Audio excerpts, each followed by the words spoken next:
So it's clear the energy transition is actually here. We're no longer talking about the future, we're talking in the now. But it's also a bright future of where we will go. Everything from entrepreneurship to skills to innovation rests on talent. So my first question to you, Your Excellency, is how do you get the multi-stakeholder collaboration that's needed to make sure that there is that pipeline of talent for the UAE's energy sector? Assalamu alaikum wa rahmatullahi wa barakatuh. Okay, with respect to collaboration, Mina, I would like to differentiate between two types of collaboration. We have collaboration that is on a global level and on a local level. When we look at a global level collaboration, we talk about collaborating with international organizations. We talk about collaborating with international governments. Through these collaborations, we aspire to get a lot of the best practices that are available out there. A lot of the established policies and regulations that have worked well for these governments, and also those that had bottlenecks. We get access through these collaborations to research and development institutes, innovation institutes. And as well, we also have access to a lot of the technology providers. When it comes to technology providers, we have access to state-of-the-art technologies. We have access to technologies that enable the transition that we are aspiring for. How does that all fit into the overall perspective? Is it gives this exposure that we require for our future talent, for our future youth, to actually gain that experience, to gain that knowledge, to interact with their counterparts in these entities and institutions and governments. When we look at the local stakeholders or local collaboration, well, this is basically the main stakeholders we have in the country. We work as a ministry on a federal level with all the local entities where we develop federal level policies and regulations. So we have the buy-in from all the local entities. And we also establish long-term vision and strategies for the country. These visions and strategies have clear set goals, targets and KPIs. And we have the commitment from all the main stakeholders against these targets. Part of these targets which we establish in our strategies is the investment and the development in our local talent. Investing in them so that they are prepared for the future challenges that we see coming our way when it comes to energy transition. One thing I want to mention over here is a quote by our founding father, Sheikh Zayed bin Sultan Al Nahyan. He had mentioned that a nation's only and true resource is its youth. And this has been built into our culture and into our environment. You can see the UAE is an exceptional model. We were amongst the few countries that had a number of youth ministers, the Minister for AI, the Minister for Youth, and we have a dedicated ministry for youth, which gives clear indication that we are working hard to engage the youth, to enable the youth, to have them part of the decision-making process. So part of that, be it having the Ministry of Youth or encouraging young people to go into decision-making positions is setting the framework, let's say, to ensure that. But talk to us about some of the policies. What are some of the policies that the UAE has adopted to ensure that, again, young talent pool that is part of this energy industry and transition? I'll give a few examples, and please bear with me on these. I would specifically mention some of the key strategies that have been taking headline news very recently. We have the net zero strategy that the country is committed to by the year 2050. We have the National Energy Strategy 2050.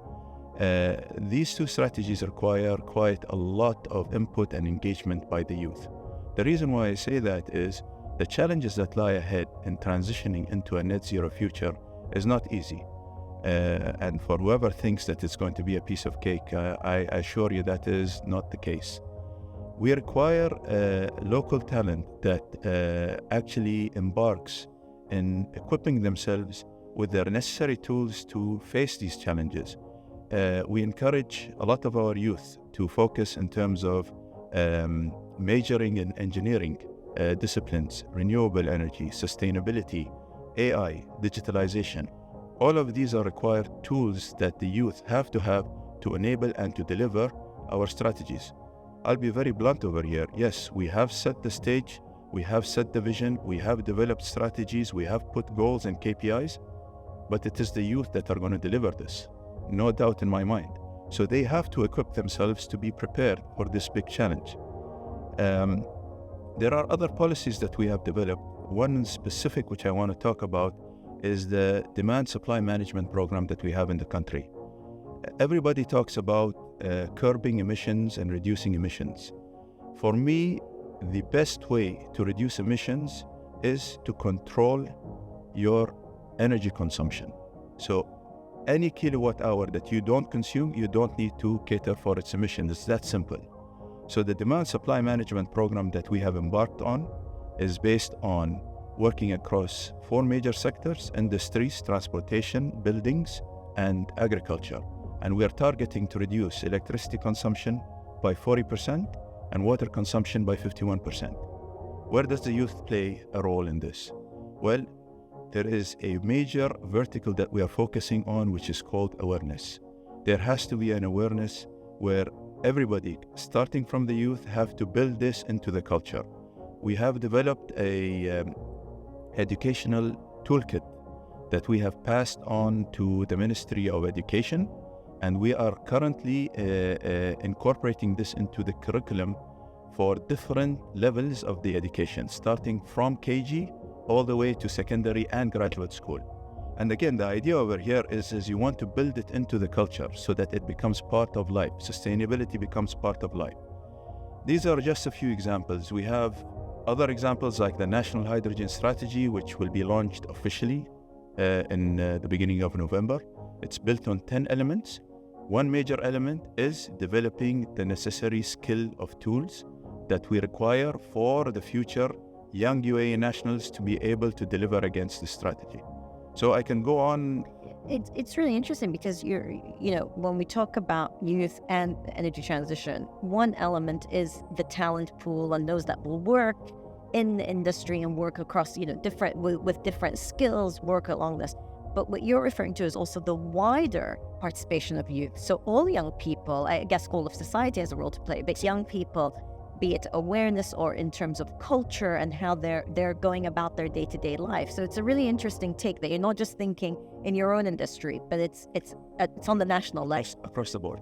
And so if we take that, for example, as a best practice, how does that compare with other nations? I mean, you also spoke about when you're talking about multi-stakeholders, you're not just thinking locally, but you're thinking globally. When we compare with other countries, of course, one thing we do is we actually engage quite a lot on a government-to-government basis. And we try as much as possible to share our best practices and gain from them as well. But I think when it comes to the approaches, it will be different from country to country because each country might have their own sets of priorities, their own different approach. Our culture is different as well. And of course, how they engage their youth might be different compared to what we do. Like I said, we do have a Ministry of Youth. I don't know how many other countries do have that. And again, I see myself as exceptional when it comes to comparing with other countries. A key moment for this country, of course, will be COP28, which we're all looking forward to at the end of November. And part of the efforts around COP has been to make sure that youth delegates are involved. The COP28 Youth Climate Delegate Program is the official name of it, but really you've seen a sense of young people taking the lead on the importance of protecting our world in the UAE and globally. So I wanted to ask how you see this as a blueprint for inclusion of young people in the energy transition, but also the wider conversation about consumption and climate action. To be honest, this program, once I actually did some research about it, I found it very interesting. It's basically evolved around preparing the youth to be engaged in key dialogue and discussions and negotiations when it comes to climate change. It actually builds the capabilities of the youth, i.e. by giving the necessary training and skills required to sit across the table from counterparts from different governments and negotiate certain policies that are related to climate.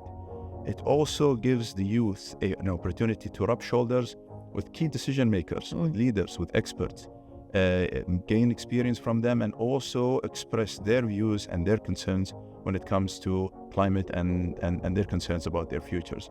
So I think it's an exceptional program. I'm looking forward to how it will engage the youth, especially when it comes to the COP28 negotiations.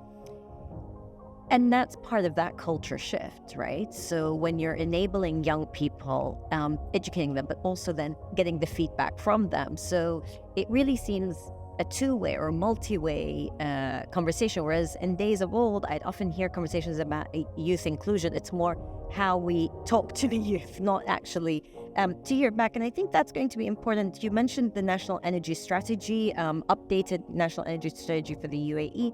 And, some of the goals are phenomenal. Tripling renewable power generation capacity, increasing the share of clean energy, including nuclear, and the energy mix 30% by 2030. And so, of course, amongst the hats you wear is ensuring the infrastructure there, is ensuring that deliverable. How do you see young people being involved in achieving those particular goals? I think the youth have a major role to play in delivering these strategies. I'll give just a few examples. If we take and we talk about energy efficiency, where do I see the role of the youth? Well, it has to be practicing what we aspire. So when it comes to being more efficient, I expect the youth to be the first people in the community to be aware in terms of how they control their demand, in terms of energy consumption. Sustainability is not a word, it has to be a lifestyle. So what does it mean? How does it be a lifestyle? Well, when it comes to transportation, for example, we should, as youth, encourage using public transport to reduce the number of cars, to reduce the number of emissions. We should be keen on utilizing EVs, hydrogen vehicles. When it comes to buildings, for example, how are we more sustainable when it comes to our homes? Well, the lighting we use, the material we use for the buildings, the insulation that is installed, all of this makes a big difference. There is also one very important aspect which I would strongly encourage the youth to be engaged in. It is digitalization and AI. I think they are the key and most effective manner where we will be able to optimize the energy consumption in the country. So if there are in the audience people who are thinking about what specialization they need to get into, definitely you're not going to go wrong going into AI and digitalization. I think, Mina, the strategies we have developed, again, and I repeat that, would require quite a lot of effort from our youth in terms of being innovative and looking into the research and development aspect. In the ADIPEC dinner, I believe there was an award given to a company, Lestec or something like that. And I found it very innovative. The idea is this company captures CO2 and uses some sort of bacteria to produce perfumes. It is this kind of innovation that we need to think about. We need to encourage our youth to get into. I have one example over here that was passed on to me in a roundtable yesterday. Of course, this is not. Oh, wow. It's not my pills, and it's nothing that is not allowed or prohibited. This is it's around 4 grams of solidified hydrogen. Using water, I can produce 1 gram of hydrogen. And this 1 gram of hydrogen can give you up to 16 hours of lighting in your home. So you can see how innovative that is. Keeping in mind that transporting hydrogen is one of the biggest challenges and the costliest options. So this is my advice to the youth. There is mechanisms, our government is enabling you to actually be innovative. We've created hubs, innovation hubs, like Hub 71 in Abu Dhabi. Capitalize on this, utilize it, and develop yourselves. If I was a betting person, which I am not, the only person or the only thing I would bet on would be the UAE young youth. Well, that is a great note. a great note to end on, Your Excellency. Perfect timing. We've just come to the close of our 15-minute conversation. I think there's a lot more we could discuss, both in terms of how you see the future of the industry and therefore equipping people to be at the lead of this transition that we're witnessing, but also having faith in technology, advancements, innovation that can bring us solutions that we can only begin to imagine here. So on this inspiring note, thank you for your time. Thank you for being here. You've got some great advice for young people in the audience, but also parents of young people. You've got some really good advice for education and future opportunities at work. Thank you again. Thank you, Mina.